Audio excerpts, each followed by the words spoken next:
Nah, gitu dong. Iya, Bang Iksan, apakah Ya, Anda terima seorang kasih Muslim? saudaraku ya. Ya, Ya, terima apakah kasih. Saya bersyukur kepada Pak Edi sudah mewakili kami yang lemah-lemah ini. Ya, selalu sehat saudaraku. Di dalam nama Tuhan Yesus, terima kasih. Duh, ini Bang Iksan ini Muslim. Ya, saya murtadin. Oh, Murtadin saya. murtadin sudah sudah. Bagaimana jalan ceritanya Anda itu meninggalkan agama Islam? Ya, mungkin agak lama ya. Karena pada waktu itu saya selalu berdoa itu dengan bahasa Arab. Mm-mm. Dan saya bisa baca huruf Arab itu, tapi saya tidak tahu artinya. Oh ya, Jadi persis puji itu seperti Tuhan. yang saya katakan. Itu memang kenyataan, Bang. Jadi kenyataannya itu banyak orang Islam itu pandai berbahasa Arab, mengulang-ulang bahasa Arab tetapi tidak mengerti artinya. Kalau kata Ustadz Munzir Situmorang katanya seperti keledai. Flipper, makasih Bang. Makasih Bang Flipper. Lama Bang Flipper tidak kelihatan. Jadi abang dulu seperti itu. Ya, Ngelihat, dulu seperti itu. baca-baca Saya- tulisan Arab, kemudian saya tidak baca-baca. tahu. Hmm. Ya, saya tidak tahu pada waktu itu. Jangan dulu nak. Pada waktu itu kan saya selalu ya mengucapkan ini. Mungkin bisa saya ngomong dulu Pak Silakan, Aris ya. silakan, silakan. Bismillahirrahmanirrahim. Alhamdulillahi rabbil alamin. Arrahmanirrahim. Maliki yaumiddin. Iyyaka na'budu wa iyyaka nasta'in. Ihdinas siratal mustaqim. Siratal ladzina an'amta 'alaihim ghairil maghdubi 'alaihim waladdallin.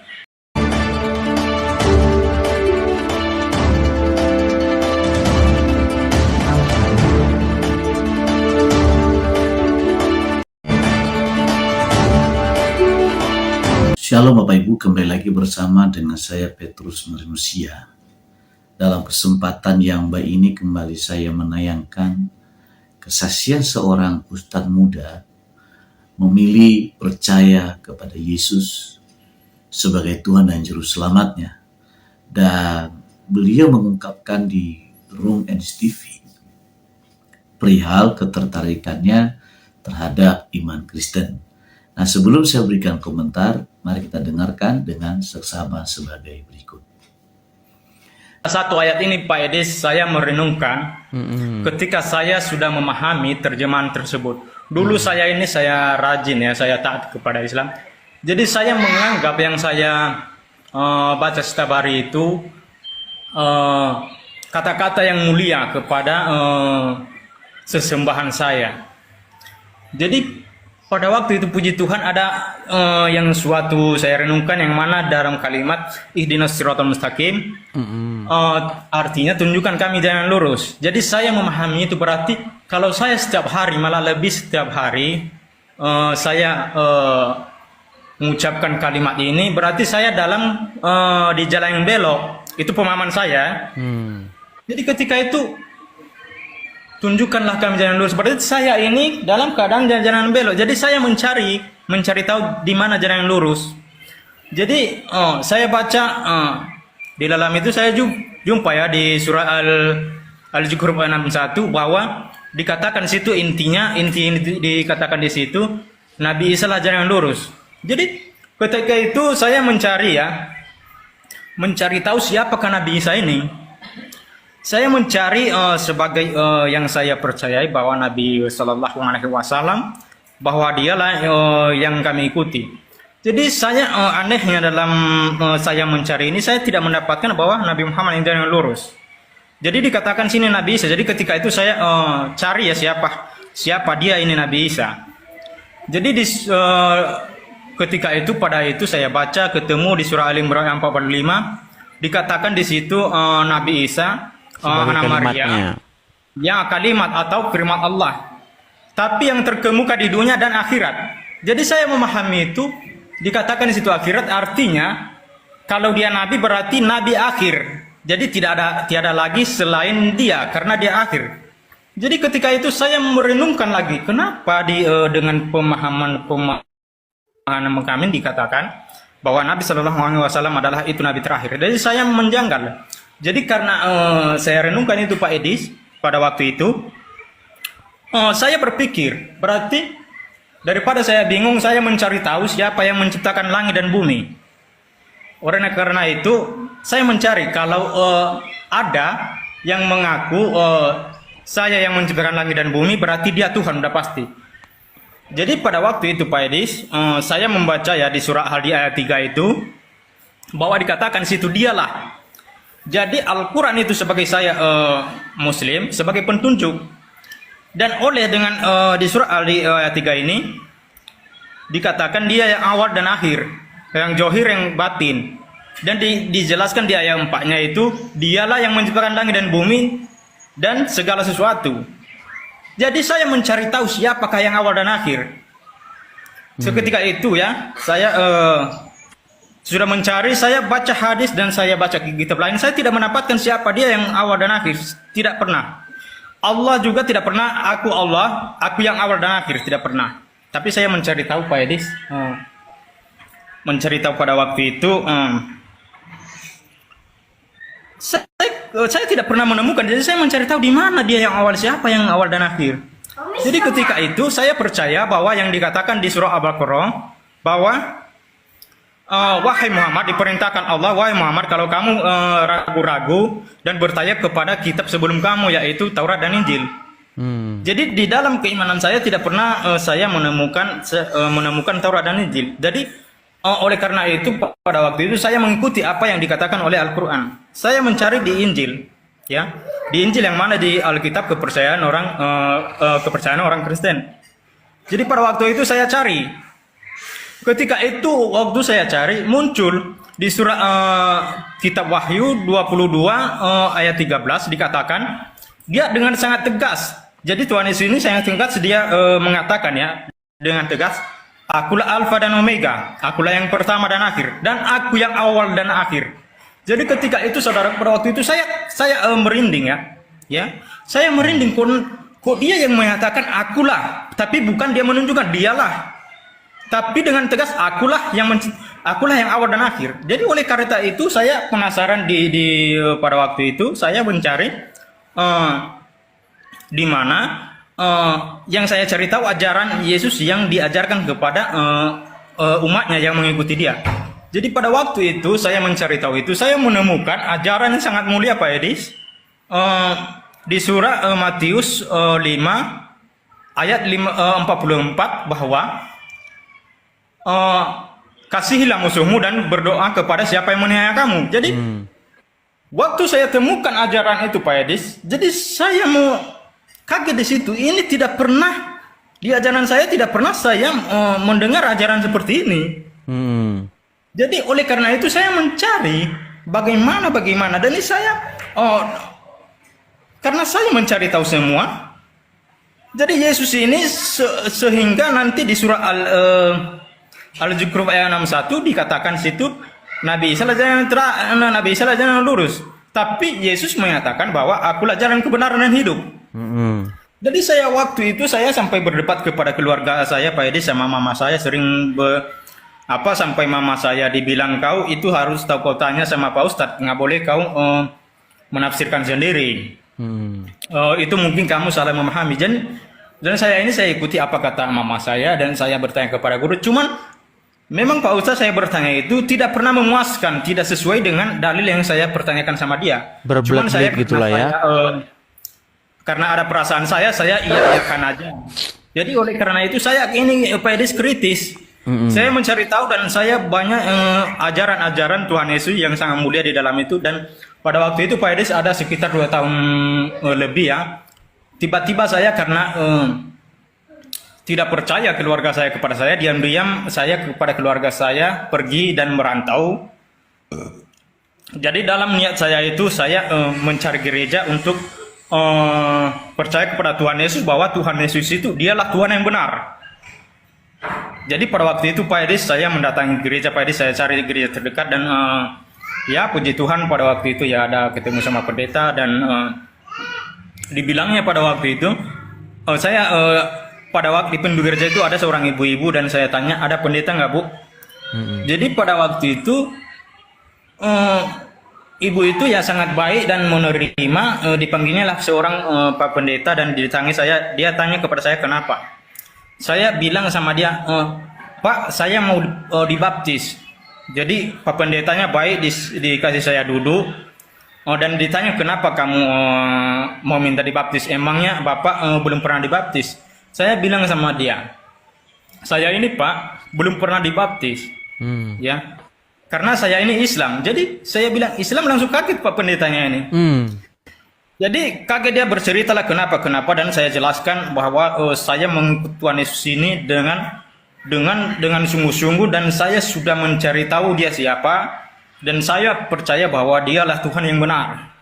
Jadi oleh karena itu dijawablah oleh Pak Pendeta, oke saudaraku, kalau begitu, kalau memang betul percaya kepada Tuhan Yesus, tapi kalau sekarang kita tidak bisa, walaupun Bapak sudah percaya kepada Tuhan Yesus, tapi itu tidak bisa kami langsung terima begitu. Tapi harus kau melalui pengajaran dulu, harus tahu kau arti baptis, dan harus kamu mengenal Tuhan Yesus itu siapa sebenarnya. Jadi dalam waktu itu Pak Edes, saya jujur aja, pada waktu itu Pak Pendetanya bilang kayak gitu, tidak dibaptis. Jadi dalam pikiran saya ini kenapa saya ditolak Pak Pendeta? Apakah dia tidak percaya kepada saya?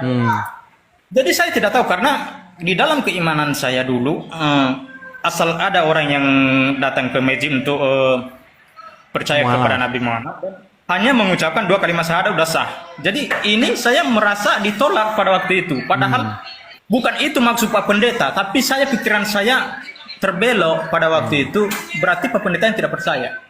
Dan karena saya sungguh-sungguh percaya kepada Tuhan Yesus, saya mengikuti apapun yang dikatakan oleh Pak Pendeta. Saya mencari tahu apa yang dimaksud pengajaran ini, dan pada waktu itu dijelaskan inilah arti baptis, perbuatan yang lama yang tidak baik dan ditinggalkan menjadi perbuatan yang baik. Itu yang diajarkan oleh Tuhan Yesus. Jadi pada waktu itu Pak Edes, saya diajarkan, saya dibaptis, dan saya merasakan waktu saya dibaptis itu Pak Edis, ya, ada kelebihan. Sesudah saya dibaptis itu dengan 1 minggu kemudian, ketika saya membaca ulang Alkitab, baru saya mengerti apa firman Tuhan. Jadi pada waktu itu belum saya dibaptis, walaupun saya diajarkan dan saya tidak pernah paham. Jadi ketika saya dibaptis ada berupa perbedaan Pak Edis. Jadi itu saya sekarang ini lebih sungguh-sungguh kepada Tuhan Yesus, dan Tuhan Yesus itu Tuhan yang benar. Tapi ngomong-ngomong, Bang. Oke, tapi ngomong-ngomong, ini abang bukannya lagi di masjid? Bukan, ini di rumah. Tapi rumahnya macam masjid rumahnya. Terus bagaimana tanggapan keluarga?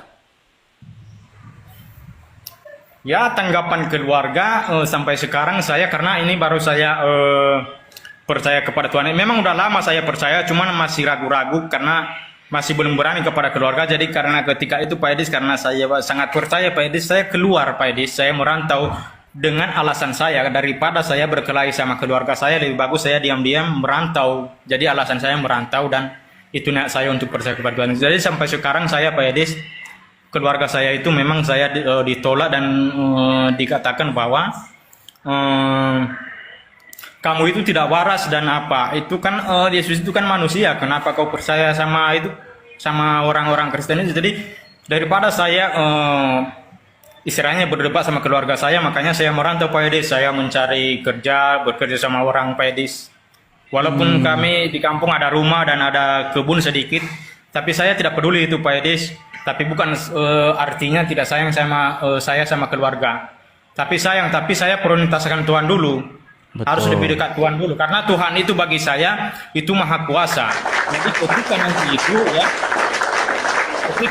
itu karena saya percaya itu nanti saya percaya bahwa keluarga saya itu nanti akan dijamah oleh Tuhan Yesus. Jadi saya berdoa terus Pak Edis. Jadi saya keterbatasan saya ini Pak Edis, sampai istri saya sampai udah kecerai kami ya. Jadi cerai masalah ini juga, dari keluarga saya tidak terima. Jadi anak saya itu masih di pesantren Pak Edis, masih di pesantren. Mereka saat ini masih di pesantren Pak Edis, serius. Jadi karena Anda jadi Kristen, akhirnya istri Anda pun akhirnya meninggalkan Anda begitu. Iya. Waduh.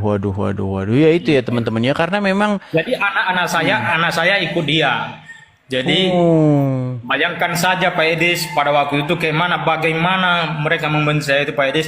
ada sesuatu rezeki saya kemarin Waidis. Saya mau ngirim untuk nafkahi anak, tapi mereka menolak. Jangan kau kirim uang. Kami bisa ngasih makan anak. Jadi bagi saya nggak apa-apa, Edis. Selalu saya berdoa kepada Tuhan Yesus yang benar. Dan saya percaya itu akan nanti mereka kalau sudah besar tahu dia mana Tuhan yang benar, yang layak disembah. Jadi tahu dia Tuhan yang layak disembah. Itu aja Pak Edis. Salah satu pemicu Anda itu, kok bisa-bisanya Anda itu akhirnya meninggalkan agama Islam itu sebenarnya gara-gara apa? Apakah juga gara-gara sering nonton-nonton diskusi atau bagaimana? Bukan. Mungkin baru-baru kali ini saya menonton. Jadi saya itu Pak Edis. Tapi bukan saya mengaitkan. Tapi intinya ini Pak Edis, kalimat dari surah Ahadi ayat 3. Ini surah Ahadi 2, 3, dan 4. Itu berkaitan. Jadi saya mendalami itu Pak Edis. Karena huwa itu Pak Edis, itu kan wal awalu wal akhiru. Jadi huwa itu artinya laki-laki yang lahir. Itu artinya bahasa Arab. Dialah jadi yang awal. Pak Ya. Edis, Zohir itu mungkin di privat Pak Edis ya. Tapi bukan, saya tidak mau menjelaskan di sini Pak Edis ya. Mungkin Zohir itu lahir kalau bagi saya. Karena saya ada Al-Quran lama, yang kuno, yang sudah lama. Itu Zohir itu artinya terjemahannya dulu lahir, bukan Zohir.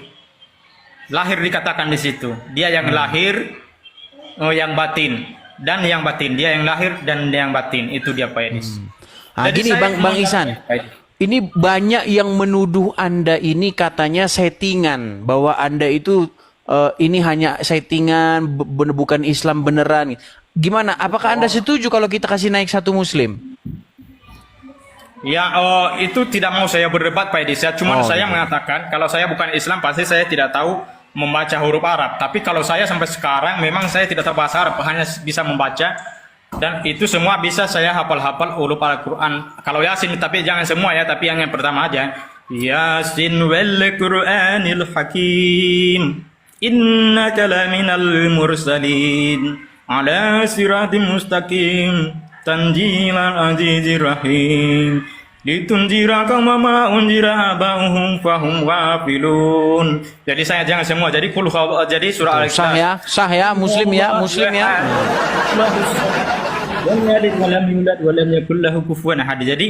Jadi at-tahiyatul ini Pak Edis. Jadi ketika saya menunjukkan jari ini Pak Edis, at-tahiyatul mubarakatus salawatu taibatu lillah, assalamu alayka ayyuhan nabi wa rahmatullahi wa barakatuh, assalamu alayna wa ala alihi.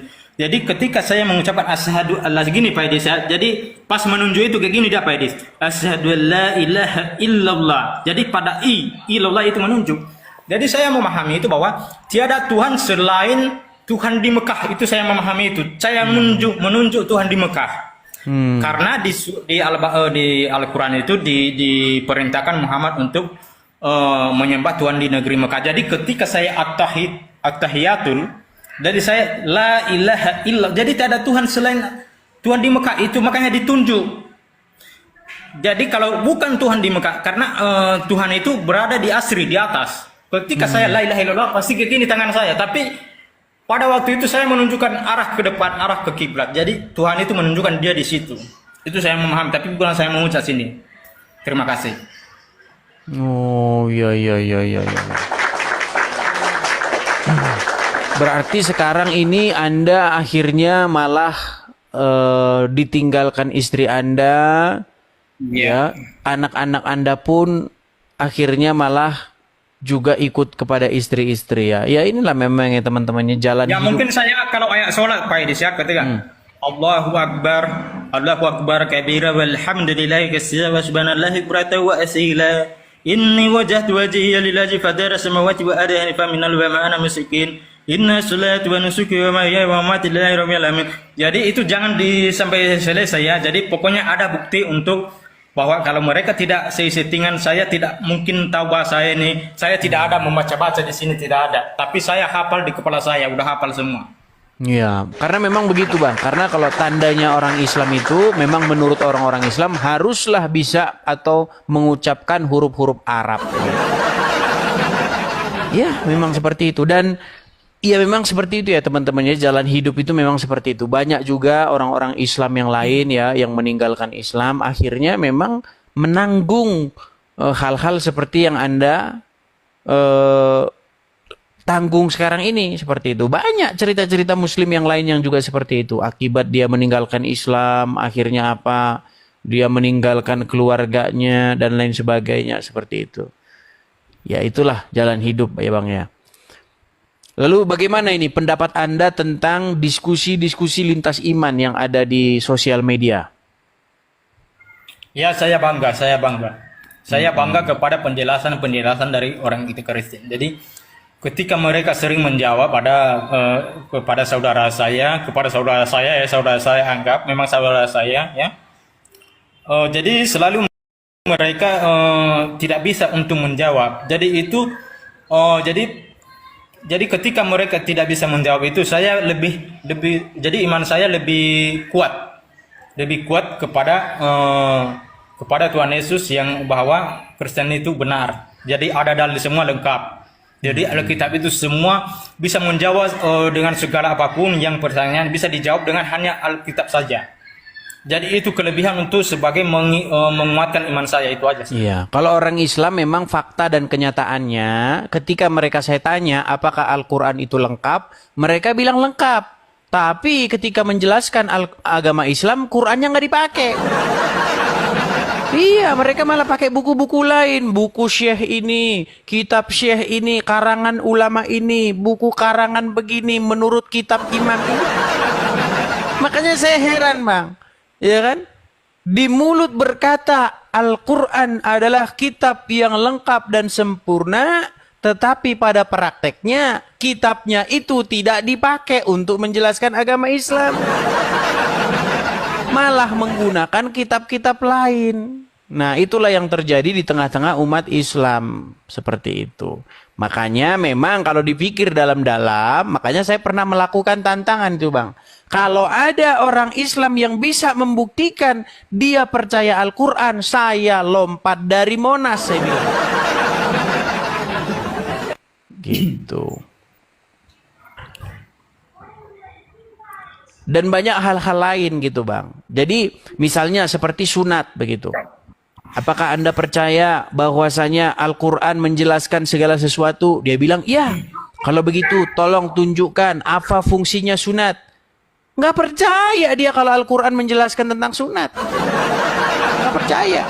Tidak ada orang Islam yang percaya bahwa Al-Quran menjelaskan fungsi dan kegunaan sunat.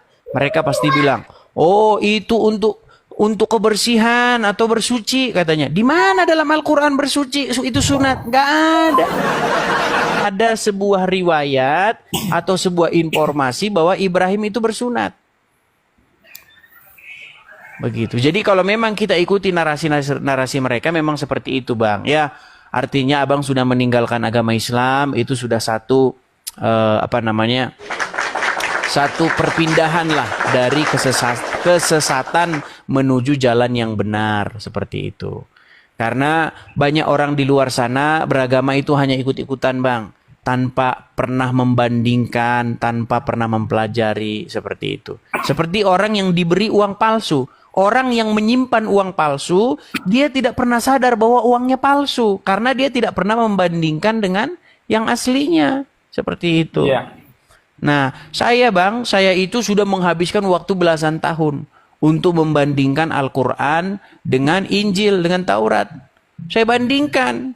Nah, ketika saya bandingkan, oh begini. Nah, saya melihat Al-Quran itu seperti kitab yang lepas-lepas begitu halamannya. Begini, lompat ke sini begitu.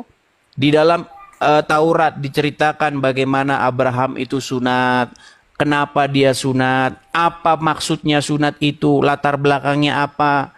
Ya kan? Dijelaskan semua.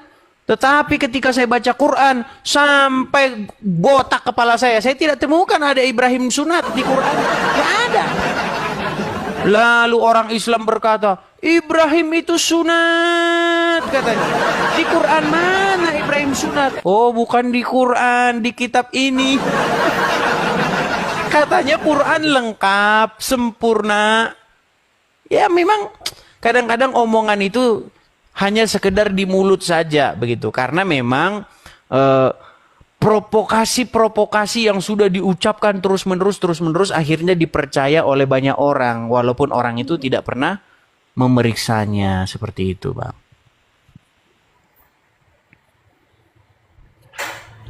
Oke lah, abangku.